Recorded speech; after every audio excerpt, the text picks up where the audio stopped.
Assalamu alaikum wa rahmatullahi wa barakatuh. J'espère que vous allez bien. Bienvenue dans un nouvel épisode de votre podcast préféré, Autour du thé. Aujourd'hui, on parle d'un sujet intime et important qui est la fréquentation.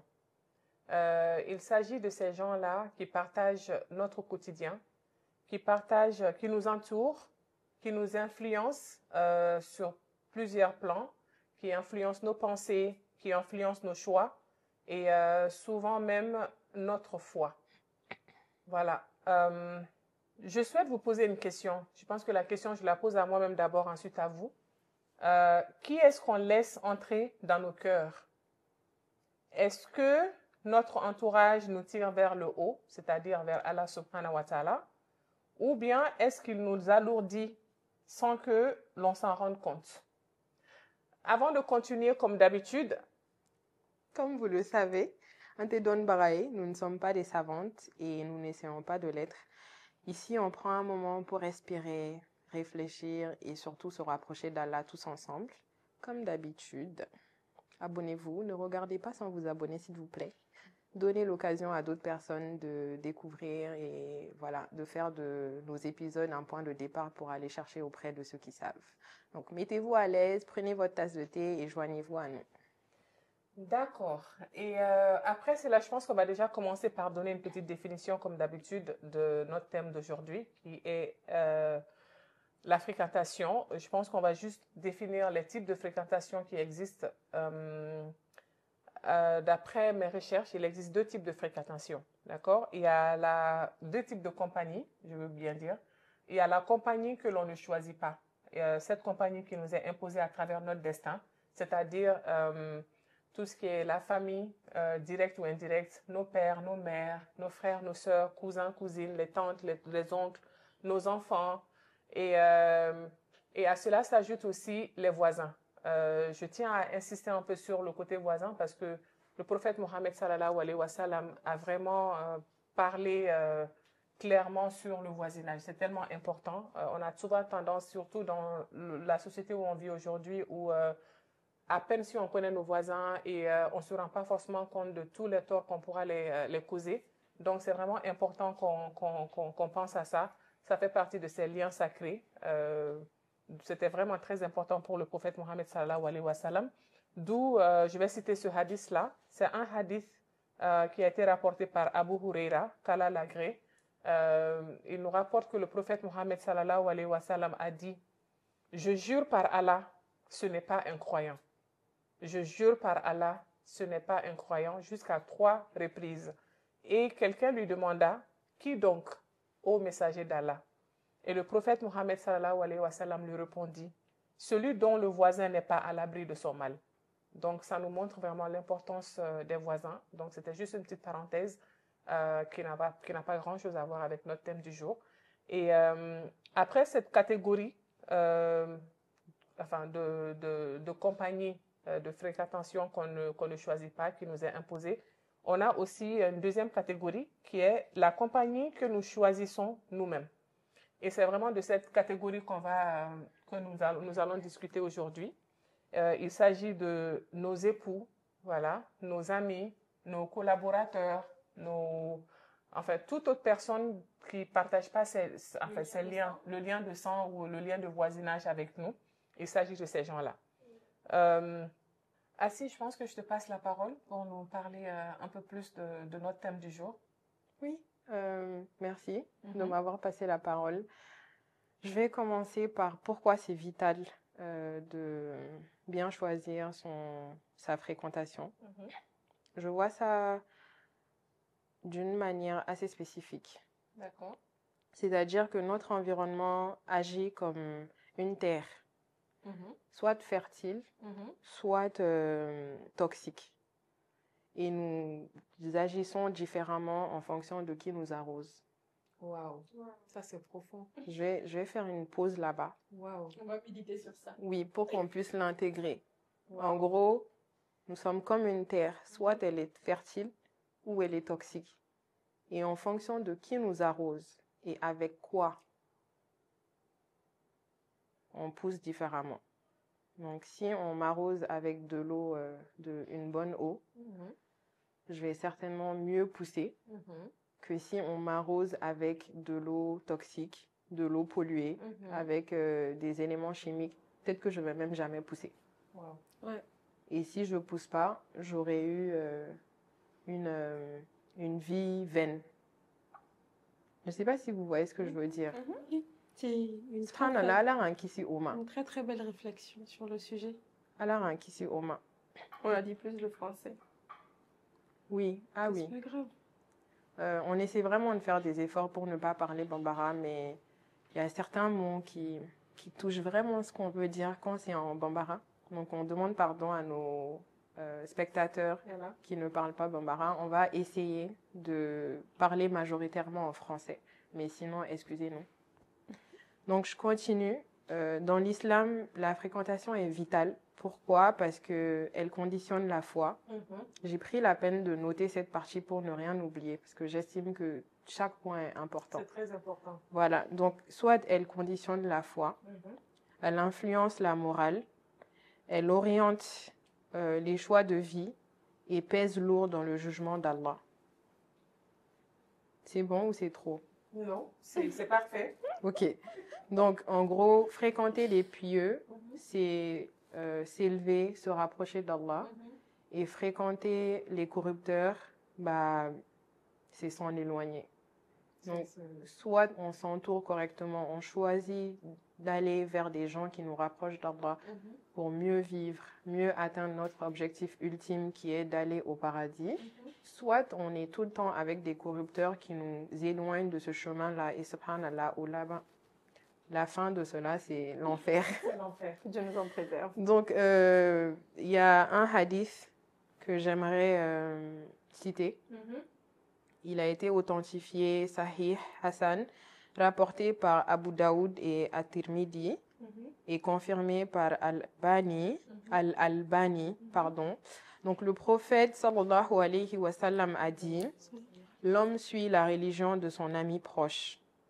Que chacun de vous regarde donc qui il prend pour ami. C'est très important. C'est important. Des fois, on a tendance à utiliser le mot ami légèrement. On fait à peine la connaissance de quelqu'un qu'on l'appelle ami. Il faut savoir que quand on fait ça, on l'a choisi. Donc, il faut être sûr de son choix, ne pas le prendre à la légère. Parce que si le prophète alayhi salatu wa sallam lui-même a dit ça, moi j'estime qu'en tant que musulman, il ne faut pas négliger, il faut faire attention. Okay. Et toi, j'aimerais te poser une question. Est-ce que la personne avec laquelle tu as parlé pendant 30 minutes, on va dire, est-ce que c'est quelqu'un qui t'a rapproché d'Allah ou est-ce que c'est quelqu'un qui t'a donné envie de te plaindre? J'aimerais que pour le reste de l'épisode, on se pose cette question-là, qu'on médite là-dessus. Que ce soit quelqu'un qu'on ait choisi ou quelqu'un qui nous a abordé. J'estime que si on a passé 30 minutes à parler à quelqu'un, on lui a accordé du temps. Donc, c'est soit quelqu'un qu'on a choisi comme fréquentation ou c'est quelqu'un de notre entourage à qui on accorde du temps. Donc, quel genre de temps sommes-nous en train d'accorder à notre environnement? Même si c'est comme Mamita l'a dit, quelqu'un qu'on n'a pas choisi, qu'on subit, qu'on a chez nous ou autour de nous, dont on ne peut pas forcément se défaire. Encore une fois, si on a fait 30 minutes de conversation avec la personne, ça veut dire qu'on lui accorde une certaine importance. Donc, je répète ma question et s'il vous plaît, méditez là-dessus jusqu'à la fin de l'épisode. Est-ce que c'est quelqu'un, oui, et même après, est-ce que c'est quelqu'un qui vous a donné envie de vous rapprocher d'Allah ou c'est quelqu'un qui vous a donné envie de vous plaindre? Et ça, c'était ce que je voulais vous demander avant que Aïcha nous dise davantage. Je vais répondre à ta question. Oui, mais c'est profond aujourd'hui. Oui, c'est très tellement assis. Waouh. Oui, moi, par exemple, les 30 dernières minutes, j'ai passé ça avec vous et ça m'a fait du bien. Alhamdulillah. Donc, comme quoi, franchement, le thème, il est super important. C'est bien d'avoir de bonnes fréquentations. c'est bien d'avoir des gens qui nous tirent vers le haut. C'est bien de trier son entourage. Je vais lire un peu aussi parce que j'oublie, Oui. vous-même, vous De savez, toute façon, voilà. j'allais te donner la parole pour que tu nous dises, en fait, à quel point c'est important. Non, franchement, c'est important. Ça change la vie. Mm. Ça change la vie de se faire entourer par les bonnes personnes. Ça change la vie de se faire entourer par les personnes qui sont assez religieuses. En fait, la fréquentation, surtout quand tu n'es pas forte de caractère ou quoi que ce soit, tu peux avoir une bande d'amis. Et si tu es la seule qui essaye de t'élever spirituellement, je ne dis pas de laisser les amis, au contraire. Mais si tu n'as pas un fort caractère, on dit que nous sommes la somme des 5 personnes que nous fréquentons. Là, on est 4, il manque une 5e personne. Donc, pour dire que, on dit qui s'assemble se ressemble en général. Et franchement, quand tu n'es pas forte de caractère et que, moi, je parle par rapport à mon cas, moi, je viens de commencer.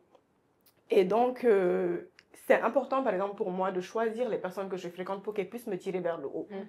Je sais que je n'ai pas assez de connaissances et je n'ai pas assez de recul pour pouvoir m'imposer à certaines personnes pour dire catégoriquement non, ne fais pas ci, ne fais pas ça, ne fais pas ça. Et je n'ai même pas forcément les arguments nécessaires pour me défendre par rapport à certaines situations de la vie. Donc, comme je connais mon caractère, je sais comment je suis, mieux vaut que tu t'éloignes et que tu fréquentes plus les personnes qui ont déjà assez une base bien fixée, je me suis répétée, base fixée, qui peuvent t'élever et en fait, c'est juste important d'avoir les bonnes personnes autour de soi. Donc, je pense que, ouais, moi, c'était ce que je voulais rajouter par rapport à tout ce que tu as dit. Non, t'as raison. Sincèrement, t'as raison et ça résonne. Tu sais, Aïcha, tu as dit quelque chose que parfois, quand tu viens de commencer ton cheminement, que c'est important de te rapprocher de certaines personnes qui sont comme toi. Tu vois, par exemple, quand tu commences le voile, fréquenter des gens qui portent également le voile. Moi, je dirais que c'est pas toujours donné. Et je vais vous raconter une anecdote. Pour ceux qui ont regardé le premier épisode, vous vous rappelez certainement dans mon cheminement qu'à un moment donné, j'ai dû laisser tomber le voile une première fois. Et cette fois-là, c'était à cause de certaines sœurs que je fréquentais. Et à l'époque, je me disais que puisque je viens de commencer le voile, c'est tout à fait logique que je me rapproche de gens qui portent déjà le voile, qui le portent depuis plusieurs années, qui savent ce qu'elles font, qui ont plus de conviction que moi, qui comprennent. Parce qu'à l'époque, moi, je ne comprenais même pas. Vous vous rappelez, je disais que je priais à Allah et je lui demandais, Ya Allah, si c'est ce que tu veux que je fasse, si c'est vraiment obligatoire, fais que je le fasse. Sinon, à l'époque, je n'avais pas vraiment envie de le faire. Et ce cercle-là, au lieu de m'aider à avancer, j'ai trouvé qu'il était plutôt toxique. Le cercle des femmes voilées que des tu femmes suivais. voilées, oui. Tu as choisi de suivre. Oui, D'accord. c'est ça. Bon, on dirait pas que j'ai choisi, on va dire que c'était le cercle qui m'était disponible à ce moment-là. Et je pensais que comme on faisait des choses ensemble parfois quand j'étais pas voilée, ben ça pouvait aller. Mais j'aurais dû me douter que non, ça n'allait pas aller parce que justement, il y avait des jugements qu'on émettait sur moi avant même que je ne porte le voile, mais je n'étais pas consciente. C'est quand j'ai commencé à porter le voile que je me suis rendu compte que non, c'est très clair. Et donc, quand je portais mon voile, j'étais à mes débuts. Forcément, soit on accompagne la personne avec douceur, soit on l'accompagne avec, je sais pas, quelque chose d'un peu plus négatif. De fermeté. Voilà, donc dès que, par exemple, le voile, il est un peu penché, on voit juste un tout petit peu ici. La police du voile. Merci. C'est comme ça que je les ai appelés dans le premier épisode, la police du voile. Et j'ai vraiment détesté ça. Pourquoi? Parce que ça m'accablait. Je ne voyais que le voile. Je n'arrivais pas à atteindre ce niveau spirituel-là. Il n'y avait que le physique qui comptait. Et je suis désolée, c'est pas ce qui compte le plus. C'était du genre, oh, on voit tes oreilles, pourquoi t'as porté ça, cette couleur ne passe pas, jusqu'à présent, toi, tu n'as pas atteint ce niveau-là, jusqu'à présent, tu n'as pas fait ça. Et finalement, je me dis, à un moment donné, il faut que je m'éloigne de ces gens-là. Ça m'a complètement dégoûtée. Ça m'a donné envie de m'éloigner d'Allah. Et d'où je dis que l'entourage, c'est pas forcément le physique. C'est pas Je suis d'accord. En fait, tout rappel doit être fait avec bienveillance. C'est pas parce qu'on est voilé ou qu'on a une science religieuse qu'on est bienveillant quand on communique ou quand on essaie de transmettre un savoir. Donc moi, je pense qu'aussi la bienveillance, elle est très importante quand on fait un rappel vis-à-vis de notre personne. Surtout quand tu débutes, il faut pas c'est bien de pouvoir dire, OK, c'est bien, avance plus rapidement, mais il faut savoir le faire. Quelqu'un qui vient de très, très loin, du jour au lendemain, tu ne veux pas lui dire, OK, attache ton voile correctement. Si la personne fait déjà un effort en mettant un turban ou commence, OK, avant, c'était un body comme ça, la manche commence à être plus longue, il faut plus encourager la personne que de dire, OK, ben, tout ce que tu fais. En fait, c'est comme là, maintenant, sur les réseaux, dès que tu commences à être voilé, ils ne savent pas d'où tu viens et l'effort que tu prends sur toi ben, pour te couvrir. Il suffit que tu fasses juste une vidéo où on voit un morceau de cheveux. On va dire, donc, en fait, c'est même pas des rappels qui sont bien faits. Tu te dis limite, OK, il y a un an, je n'étais même pas voilée et tu ne me faisais pas ce genre de rappel. Maintenant qu'on voit même pas 10% de mes cheveux et c'est quelque chose qui n'est sûrement même pas fait exprès, tu vas pas te focus sur ça alors qu'il y a tout autre chose autour en fait. Ouais, et je comprends que tout rappel doit être fait avec bienveillance. C'est clair. Donc moi en fait le point que je voulais vraiment conduire c'était que c'est pas toujours se rapprocher de la personne qui est en train de faire le même cheminement que toi. C'est pas parce que je venais de prendre le voile que j'avais forcément besoin de voiler. Parce que j'ai eu d'autres gens dans mon entourage qui n'étaient pas aussi avancés par rapport à ces jeunes dames-là dans le dîn, mais qui m'ont vraiment encouragée, qui n'ont même pas compris en fait le voile, qui se disaient même que c'était pas obligatoire, mais qui me disaient ah si c'est ton choix, je t'encourage, qui me défendaient, même si c'était des gens qui n'étaient pas forcément d'accord avec mon voile, d'accord, mais ces personnes-là avaient une certaine douceur, avait une certaine bienveillance, qui excellait dans d'autres domaines de l'islam, qui n'était pas forcément l'aspect physique. Peut-être tu m'aurais vu avec la personne, c'est quelqu'un qui est habillé de manière pas forcément modeste, mais qui m'accompagne et qui me rapproche beaucoup plus de mon Seigneur que cette personne-là qui, je pensais, avait déjà cheminé, donc qui aurait pu comprendre ce que j'étais en train de vivre à ce moment-là, qui pouvait me dire comment faire face au blocage que je peux avoir en famille ou dans la société, etc. Donc l'entourage, c'est pas forcément le physique, c'est pas forcément quelqu'un qui est en train de faire exactement ou qui a déjà fait ce que tu essayes de faire. C'est vraiment quelqu'un qui a la foi en Allah, qui est bienveillant. Parfois même, c'est quelqu'un qui ne partage même pas la même foi que nous, mais qui nous rapproche quand même d'Allah. Donc, cette nuance-là n'est pas à négliger. Il ne faut pas se dire, maintenant que je viens de me voiler, il faut que je sois que avec des voilés. Non, moi, je parlais pas d'être que avec des voilés. Non, je comprends. Voilà, OK. Si tu peux être influençable, ne t'aime pas avec des personnes qui peuvent t'influencer à faire mais les choses que tu essayes d'arrêter. En fait, moi, c'était juste par rapport à ce raisonnement-là en plus. En fait, je pense qu'on va en arriver à ça plus tard, mais je pense que ça, c'est un rappel pour nous, les sœurs voilées. C'est important qu'on soit bienveillants, que nous soyons bienveillants. C'est vraiment très important. Parce que le cas de Assi, par exemple, peut-être si c'était pas la miséricorde d'Allah, parce que ça, c'était parti là. C'était fini de voir l'islam, tout ce qui a un rapport avec l'islam, c'était parti pour toi. Donc, c'est un rappel pour nous toutes, à commencer par moi-même déjà, la bienveillance. Et le prophète sallallahu alayhi wa sallam a fait venir les gens dans l'islam avec que de la bienveillance. En fait, c'est important. Il n'a pas dénigré les gens, il n'y avait pas de jugement, il n'y avait pas de police de ci et ça, c'était que la bienveillance en fait. La fashion police. La fashion police, voilà. Et ça me rappelle l'anecdote que maman nous racontait la dernière fois. Quand le prophète Mohammed sallallahu alayhi wa sallam a aidé une vieille dame à transporter son lourd bagage. Elle a traversé pratiquement toute la ville et personne n'a pensé à dire elle est vieille avec le dos courbé et tout. Attends, maman ou grand-mère, laisse-moi t'aider. Et le prophète Mohammed sallallahu alayhi wa sallam, Dieu, il est là, il l'a vu. On connaît tous ses attributs. Et la bienveillance, la gentillesse, l'entraide, c'était tout lui, quoi. Et il aide la vieille dame à amener ses affaires à la maison. Et la dame qui était choquée, parce qu'elle fait ce trajet-là chaque fois, personne n'a jamais pensé à l'aider. Et elle lui dit, bon, mon fils, je n'ai rien à te donner, je ne peux que te faire des bénédictions et surtout te mettre en garde. Il paraît qu'il y a un jeune homme dans la ville de la Mecque qui est en train de tourner la tête à tout le monde. Il parle d'une nouvelle religion. Ne le suis pas, hein, si tu le vois, il faut fuir. Hein. Et le prophète sallallahu alayhi wa sallam qui lui dit, savez-vous c'est qui ce jeune homme-là? Elle dit non, je ne l'ai jamais vu, je ne le connais pas, j'ai entendu. Il paraît qu'il est comme ci, il est comme ça. Et le prophète lui dit, c'est moi. Ouais. Et à cause de ça, elle est devenue musulmane. Le bon comportement. Le bon comportement. En fait, des fois, tu parles.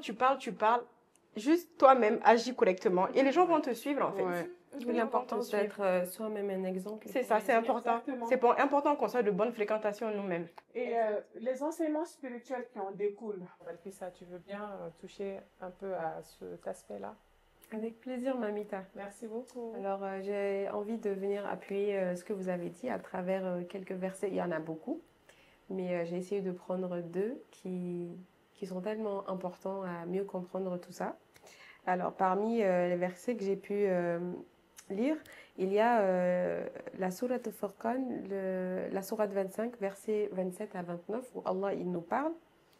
Il dit « Le jour où l'injuste se mordra les deux mains et dira « Hélas pour moi, si seulement je n'avais pas pris un tel pour ami. Il m'a certes égaré loin du rappel. » Le Coran, après qu'il me soit parvenu. Alors, ce passage montre tout simplement le regret de celui qui a mal choisi ses amis.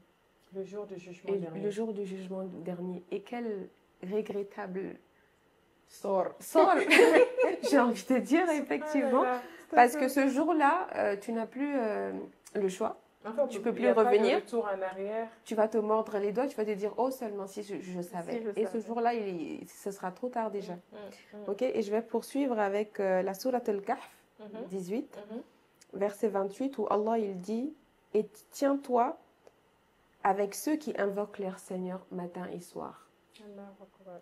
Et ne détourne pas ton regard d'eux en désirant les parures de la vie d'ici-bas. Mhm. » Qu'est-ce que cela veut dire? Cela veut tout simplement dire que Allah recommande au prophète alayhi salatu wassalam de rester avec les croyants humbles, même s'ils sont pauvres. C'est-à-dire, en fait, le matériel ne compte pas, mais c'est vraiment le bon comportement, le côté spirituel de la personne qui compte plus que les objets matériels.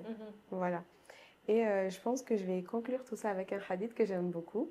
C'est celui du forgeron et du vendeur de parfums. Vous connaissez? Moi non. Vous avez entendu? Ah oui? Non, moi non. D'accord. Le prophète alayhi salatu wassalam a dit un hadith qui nous vient de Bukhari et Muslim où il donne l'exemple du bon compagnon et le mauvais compagnon comme étant celui du vendeur de parfums et le forgeron. Alors, le vendeur de parfums, c'est le bon compagnon. Alors, soit il va te donner un échantillon de parfum gratuitement, soit tu vas en acheter, ou alors soit tu vas quand même sentir bon à force de le côtoyer. Et le forgeron, c'est le mauvais compagnon. Alors lui, soit il va te brûler, soit tu vas toujours sentir mauvais à force de le suivre. Alors, l'enseignement à tirer de ce hadith-là, c'est que notre entourage nous influence. Il peut t'embellir ou soit te salir, sans même qu'on s'en rende compte. Voilà, c'est un hadith que j'aimais beaucoup et que je voulais partager avec tout le monde. On aime beaucoup aussi. Et, c'est vraiment pertinent c'est vraiment pertinent comme exemple. Je pense que maintenant on va passer aux conseils concrets qu'on peut partager avec nos chers Téléspectateurs. téléspectateurs. Ouais. Voilà. Et on commence par Moi. par toi, oui. Tu veux Ok, bien? oui, je veux bien. Pourquoi pas? D'accord. Moi, de base, ce que j'ai fait, c'est plutôt... je crois que j'en ai 4. J'ai 4 questions qu'on peut se poser pour pouvoir déterminer sa fréquentation. D'accord? Donc, comme je les ai écrits, je vais vous les lire pour que le message il arrive correctement. Donc, ma première question, c'était est-ce que cette personne me rappelle Allah, même sans parler de religion? C'est-à-dire que si tout de suite je te vois et que je te côtoie tout le temps, quand je te vois, est-ce que je pense immédiatement à Allah ou bien je pense à aller faire la fête je ne sais où? Tu vois? Quelqu'un que je côtoie, par exemple vous, je sais qu'on parle tout le temps de religion et tout. Et aujourd'hui, si on me dit quelque chose par rapport à la religion, que je sais que tu aimes, par exemple, toi, les hadiths, je sais que tu aimes, ou la sira du prophète, alayhi salatu wassalam, à chaque fois qu'on va dire ça, je vais penser à toi. Donc, est-ce que c'est comme ça, ou est-ce que dès que je te vois, je pense à, ah oui, elle, Les choses de dunya. voilà, elle, j'aime bien, je l'aime bien, parce que on va faire ça ensemble, ou bien quand on s'assoit, on parle d'autres gens, etc., etc. Donc, ça, c'est une manière d'analyser son entourage, merci. Ensuite, la deuxième question, c'est est-ce qu'elle me pousse à être une meilleure version de moi-même? Je pense que ça, j'y ai touché plus haut tout à l'heure. Donc, à force de côtoyer la personne, même si vous parlez religion et tout, est-ce que c'est quelqu'un qui te donne envie de t'améliorer, qui t'encourage avec douceur et bienveillance? Ou est-ce que c'est quelqu'un, dès que je vois la personne, je me dis, ça va être, oui, genre, ça va plus être, voilà, folie, exactement, ou plutôt, genre, quelqu'un qui est dans le deal, mais qui me donne pas envie de continuer. Qui te fait peur. Voilà, qui me fait peur. Et à chaque fois que je veux même lui poser une question, c'est du genre, tu connais toujours pas ça, ou bien, Il m'a avancé à le bien. ou bien, genre, oui, tu te voiles, c'est bien, mais C'est pas que le n'est voile, pas hein. légiféré, ou bien, t'es à quel niveau dans ta classe de tajwid, t'es toujours là-bas, ou quand tu es va assis toujours en te train... juger, en oui, fait. exactement, Et qui quelqu'un... Comment ça se fait que tu connais toujours pas ça? Voilà, quelqu'un qui respecte pas ton rythme. Donc, le mauvais entourage, c'est pas forcément quelqu'un qui te détourne par des moyens de dunya. C'est quelqu'un qui te détourne par sa manière de t'inviter à la religion. D'accord? Ah si, tu es profonde aujourd'hui, hein? Ah là là. Waouh, ok. Et j'ai envie d'ajouter à ce que tu viens de dire, ou tout simplement fréquenter une personne qui est tellement bien éduquée, qui a le bon comportement, qui te donne envie de faire comme elle, même dans ses actes de tous les jours, tout simplement. Même sans parler de religion, en fait. Ouais. Ensuite, ma troisième question, l'avant-dernière, c'est est-ce qu'elle me corrige avec douceur ou me flatte dans mes erreurs? Donc, c'est un peu ce que je viens de développer. Et enfin, est-ce que je me sens léger ou lourd après un moment avec elle? Donc, après notre podcast, par exemple, est-ce que je me lève d'ici avec un cœur léger ou je me lève avec un cœur hyper lourd parce qu'on vient d'avoir... Même pas, on vient de médire pendant toute la période où on était ensemble. Subhanallah, là, je vais me lever avec quel genre de bagage? Calomnier quelqu'un. Voilà. Et j'aimerais clôturer par nous interpeller, nous et vous qui nous regardez. C'est important de choisir son entourage, c'est important d'avoir une bonne fréquentation, mais est-ce que nous-mêmes, nous sommes une bonne fréquentation pour les gens qui sont autour de nous? Exactement. Est-ce que nous-mêmes, on prend la peine de s'analyser, d'essayer d'être une bonne personne pour les gens autour de nous?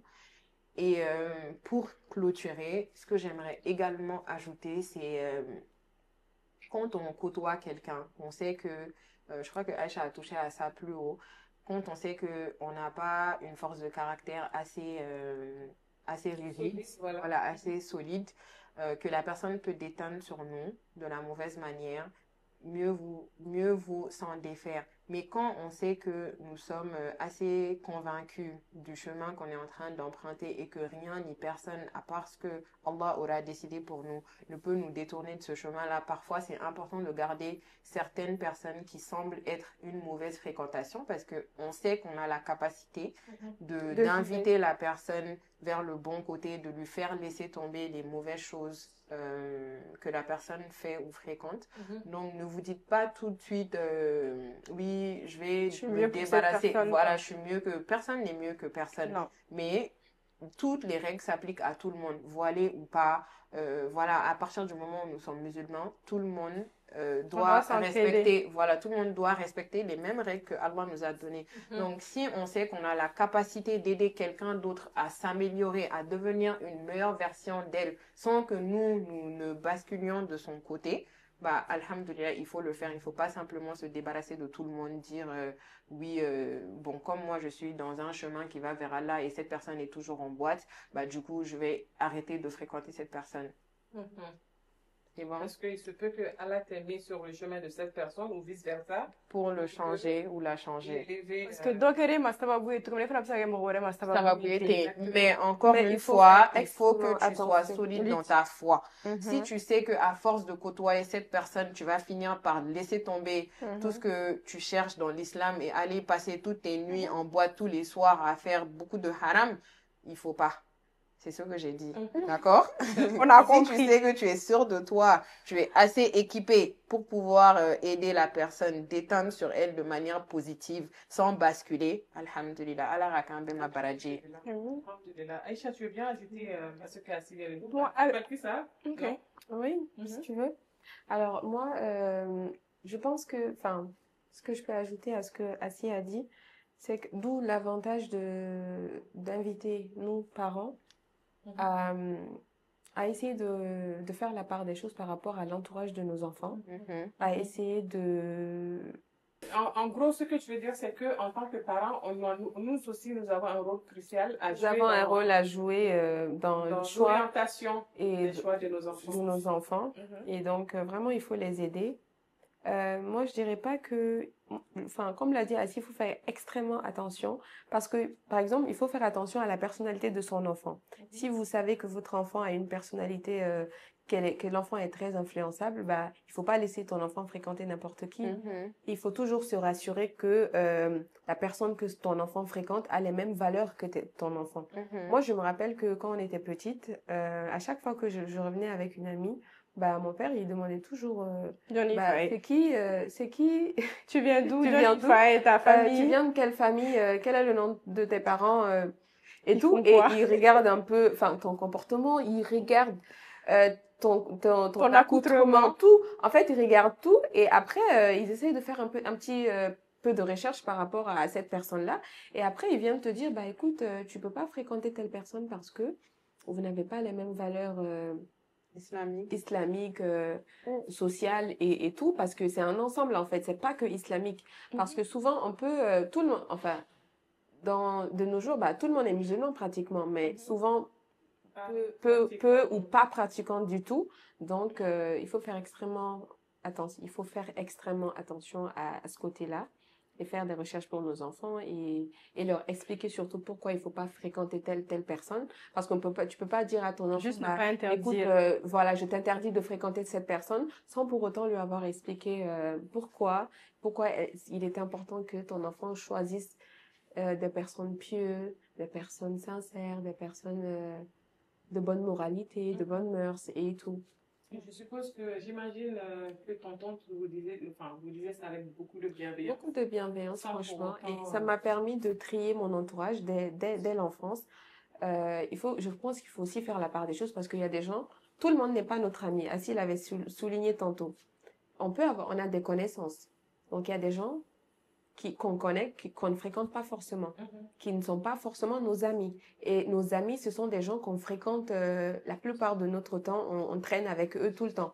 Donc ces gens-là doivent être des gens qui sont sur la même longueur d'onde que toi, qui partagent les mêmes valeurs que toi pour que vous puissiez grandir ensemble ou vous tirer vers le haut. Et non, il faut pas que ça soit des gens qui te tirent soient vers tout le au bas. contraire parce que finalement, souvent, tu peux te dire que tu es fort, hein, caractériellement et tout, mais finalement, si la somme des gens qui t'entourent sont néfastes, finalement, ça va avoir l'effet contraire sur toi. Donc, j'ai envie de dire, faisons très attention à nous-mêmes. Qui tu fréquentes, je te dirais qui tu es. Donc, faisons attention à nous-mêmes déjà, soyons des exemples pour nos enfants, pour tout le monde, et ensuite, nous allons les aider à fréquenter les bonnes personnes. D'accord. Et Aïcha, juste avant de la parler, ce que tu viens de dire, c'est très important. Faisons attention à la fréquentation de nos enfants, mais nous aussi faisons attention à notre fréquentation quand nos enfants sont autour. C'est très important. Très important, oui. C'est très important. Voilà, la princesse du monde. Non, en fait, ils ont un peu tout résumé. Moi, je dirais juste avant de se focaliser sur les autres personnes, qu'on fasse... qu'on se remette en question. Voilà, qu'on s'auto-évalue nous-mêmes pour savoir, au lieu de dire, est-ce qu'il y a une bonne fréquentation NMA? Est-ce que moi, je suis une bonne fréquentation pour X ou Y personne? Ouais. Donc, faire un travail sur soi-même, être un exemple pour notre entourage et en fait, le bien attire généralement le bien. Quand tu es carré dans tes bottes, quand tu as un bon comportement, en fait, parce que l'allure même que tu représentes, ça n'a pas une image de « Ah, ok, on peut jouer avec cette personne-là » ou « Il y a certains langages que je peux tenir avec ce genre de personne. » En fait, il faut que nous-mêmes, on fasse des efforts par rapport à notre personnalité. Et moi, je trouve que ça va suivre. Et comme Assia a dit, il ne faut pas forcément fuir toutes les personnes qu'on pense qui n'ont pas forcément les mêmes valeurs que nous. Si on peut tirer les gens vers le haut, c'est tout à fait bénéfique pour nous, mais tout en n'oubliant pas aussi si on peut être influençable ou pas. Moi, c'est ce que je voulais juste rajouter. D'accord. Je peux ajouter quelque chose? Oui, bien sûr, Assi. Moi, j'aimerais juste interpeller tout le monde parce que de nos jours, la fréquentation, ça va au-delà du présentiel. Il y a les réseaux sociaux, il y a C'est les clair. écoles. Sincèrement, moi, je m'inquiète pour la La génération génération future. actuelle. Notre génération. Actuelle. Actuelle. D'accord? Actuelle. Tout le monde n'a pas le discernement. Je suis sûre qu'on va devoir développer ça davantage ultérieurement, Inch'Allah. Mais j'aimerais quand même qu'on y pense. D'accord? Qui est-ce qu'on suit sur les réseaux sociaux? Il faut qu'on fasse C'est une qui notre émission même sur les référence? réseaux sociaux. Et Ouais. même le choix de l'école En fait, de ce l'enfant. qu'on consomme, même si, comme tu l'as dit, même si nous sommes forts et qu'on est sûr qu'on va pas changer, si c'est ça qui constitue la majorité de ce que nous consommons, quand je dis consommation, c'est partout, en présentiel, sur les réseaux sociaux, même parfois on est dans un environnement où c'est bien toxique, on ne parle peut-être pas, mais à force d'être présent tout le temps, ça aura un effet sur nous. Ça, c'est C'est clair. comme le forgeron. À force d'être assis là-bas, tu vas commencer à sentir À sentir mauvais, mauvais, sans que tu ne participes, sans que tu Sans ne, que tu tu t'en ne rendes forges compte. quoi que ce soit. Voilà, donc vraiment, j'aimerais interpeller tout le monde par rapport à ça. Ça va au-delà du présentiel, il y a les réseaux sociaux. On aura l'occasion d'en D'en discuter, parler. Inch'Allah. Inch'Allah. Et moi, comme conseil concret, ce que j'ai pu rassembler pour partager avec vous aujourd'hui, c'est d'abord de commencer, surtout quand on vient de commencer son cheminement. Je pense qu'on va aller vers ça, parce qu'il y a pas mal de gens, bon, nous sommes tous en cheminement, hein, On ne finit jamais on ne d'apprendre. finit jamais d'apprendre. Voilà, quand on chemine et qu'on se rend compte qu'il y a des gens, il y a pas mal de personnes pas Bienveillant. pas bienveillants, qui ne sont pas de bonne compagnie, voilà, de bonne fréquentation autour de nous. Chose que peut-être qu'on s'en rendait pas compte avant parce que nous-mêmes peut-être qu'on comprenait pas c'était quoi le sens d'avoir C'est ça. de fréquenter de bonnes personnes. Et quand on s'en rend compte, je pense que la première des choses c'est d'essayer de faire un grand nettoyage. Et par grand nettoyage, je ne veux pas dire couper les liens avec tout le monde, avec toute personne qui peut être un truc négatif, néfaste, voilà, dans notre quotidien. C'est d'essayer de faire la part des choses, d'essayer de faire la part des choses, parce que comme Assi et Aïcha disaient tantôt, moi je peux être une source comment dire, une source qui va tirer cette personne vers le haut. On ne sait jamais. Tant que on est sûr de notre foi, comme Assi disait, c'est très important. Par contre, avant de vouloir décider, aider les gens, voilà, il faut s'aider soi-même. Il faut s'aider soi-même. Et puis ça peut se faire graduellement. Ça va dépendre de la nature des relations avec ces gens-là. Dépendant je sais pas, de la nature de votre relation, ça peut se faire graduellement. Comme on dit, ça peut se faire comme ça. Et souvent, ça doit peut-être être radical. Il y en a des cas où il faut vraiment juste couper les ponts complètement. Il n'y a pas de solution, il n'y a pas de je vais attendre, on va le faire graduellement. Et aussi, ça peut être ces relations-là qui nous sont imposées. Souvent, ça peut être des personnes de notre entourage, avec des liens de parenté. De la famille, tout exactement, simplement. avec des liens de sang, comme on disait tout à l'heure, un père, une mère, n'importe qui autour de nous, ces liens qui nous sont imposés. En ce moment, la première des choses à faire, je pense que la seule chose à faire, c'est d'invoquer. Il faut prier. C'est d'invoquer parce que les liens de sang sont vraiment très, très, très, très importants, très importants en islam. Je dirais même sacrés en islam. Et Dieu est limite en guerre avec quelqu'un qui coupe les liens de parenté. Donc, en ce moment, il faut beaucoup de sabre, il faut beaucoup de patience, il faut beaucoup d'invocation. Invoquer Allah subhanahu wa ta'ala pour eux. Et quand on invoque pour quelqu'un dans les situations comme ça, on ne s'oublie pas nous-mêmes parce que Dieu seul sait. Nous, on pense qu'on est guidé aujourd'hui. Dieu seul sait demain on va se réveiller comment. Donc, c'est pour ça qu'il est important, Allah, quand on implore Allah, de lui demander la guider pour ces gens-là et pour nous-mêmes en même temps. Parce que on ne sait jamais. On ne sait jamais. Et l'autre point que je voulais ajouter, c'est de choisir nos amis avec soin. Choisir les gens qu'on fréquente avec soin. On peut être courtois avec tout le monde, mais quand on parle d'amitié, on parle d'une certaine intimité, on parle de laisser quelqu'un rentrer dans son intimité. Là, il faut vraiment être très sélectif, il faut vraiment être très très sélectif et c'est chercher à se rapprocher des personnes sincères, pieuses. Je pense que Aïcha a touché à ça tout de suite et aussi, elle a aussi touché à un point qui est très important, c'est d'être soi-même un exemple de bonne compagnie. Mhm. Voilà, c'est bien beau de vouloir chercher des gens de bonne compagnie, mais est-ce que toi, parce que si toi tu n'es pas de bonne compagnie, tu vas te rapprocher de ces gens-là, Finalement, c'est eux qui vont se fuir. Ils vont se débarrasser de De toi, toi. ta mauvaise Exactement. compagnie. Donc, Voilà. avant de penser à trouver de bonnes compagnies, est-ce que, posons-nous la question, est-ce que nous-mêmes, assis à poser la question, est-ce que nous-mêmes nous sommes de bonne compagnie? Est-ce que on veut être en compagnie de soi-même? Est-ce que si on avait le choix, ce que je suis, est-ce que je choisirais d'être en compagnie de quelqu'un comme moi? Ouais. Donc, posons-nous cette question, c'est très Est-ce que tu important. aimerais t'avoir comme ami? Voilà, exactement, exactement. Et aussi, les doigts, on a parlé de la puissance des doigts la dernière fois. C'est vraiment de faire beaucoup de doigts pour qu'Allah nous accorde des compagnons vertueux. Ami. Ici-bas et dans l'au-delà, bien évidemment. Et on dit que deux personnes qui se sont aimées pour la cause d'Allah subhanahu wa ta'ala, et que forcément, c'est deux personnes de bonne compagnie, font partie de cette catégorie de personnes qui seront le jour du jugement de Jésus à l'ombre du trône de Allah subhanahu wa Ah, si, on va faire partie de ça. Inch'Allah. Donc, Inch'Allah. Inch'Allah, on compte parmi ça. Amin. Je pense que on arrive à la fin de cet épisode et avant aujourd'hui, j'aimerais faire un doigt, une doigt, bref. Madame Aguilé. Je ne sais pas français. Allez-y chercher à savoir si c'est un ou une doigt. Invocation. On a dit ça la dernière fois. On demande à Allah subhanahu wa ta'ala de nous entourer de ceux qui nous ramènent à lui. Amin. Qu'il nous protège de la mauvaise fréquentation, Amin. même bien intentionnée. Et enfin, que nous-mêmes soyons une lumière pour ceux qui nous côtoient. Amin. Voilà. Et s'entourer, c'est aussi s'aimer. Soyons des graines de rappel pour les autres. D'accord? Et pour conclure, je vous remercie encore une fois d'être avec nous, de suivre cet épisode de votre podcast préféré, Autour du thé.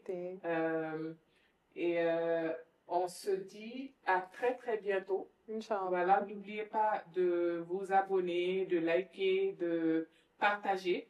Et à très bientôt. Assalamu alaikum wa rahmatullahi wa barakatuh. À très bientôt. À très bientôt.